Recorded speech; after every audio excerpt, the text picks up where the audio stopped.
నిజంగా ఈరోజు ఆంధ్రప్రదేశ్ అసెంబ్లీ చూసిన తర్వాత అందరికీ ఒక రిలాక్సేషన్. కాసేపు నవ్వుకున్నారు, కాసేపు మురిసిపోయారు, కాసేపు ఇలా ఉండాలి అని ఒక ఆవేశంతో ఊగిపోయేలాంటి సిచ్యువేషన్ని ఇవాళ అసెంబ్లీ చూయించింది.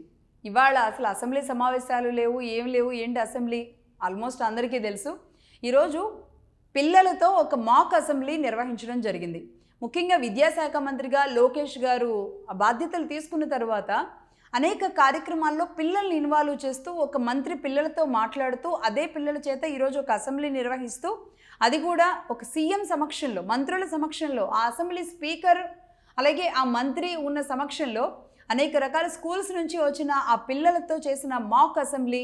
అలాగే ఈ మధ్యకాలంలో ఆయన తీసుకుంటున్న గేమ్స్, ఆ గేమ్స్లో లోకేష్ గారి కుమారుడు కూడా దేవాన్ష్ కూడా అందులో ఆడుతూ ఉండడం, అలాగే పిల్లలు వచ్చే వరకు డైరెక్ట్గా వాళ్ళ సమస్యలని మంత్రి గారికి చెప్పడం, అక్కడ ఉన్న అధికారులందరూ కూర్చోవడం, ఇప్పుడు ఏకంగా అసెంబ్లీ దగ్గరికి వచ్చి కూర్చోవడం, వాళ్ళ ముందే అసెంబ్లీలో కూర్చొని చైర్పర్సన్గా ఉన్న ప్లేస్లో అంటే ఒక మహిళా స్పీకర్గా చూపించి ఎంత బాగా, ఎంత అద్భుతంగా, ఎంత రిలాక్స్డ్గా పర్లేదు.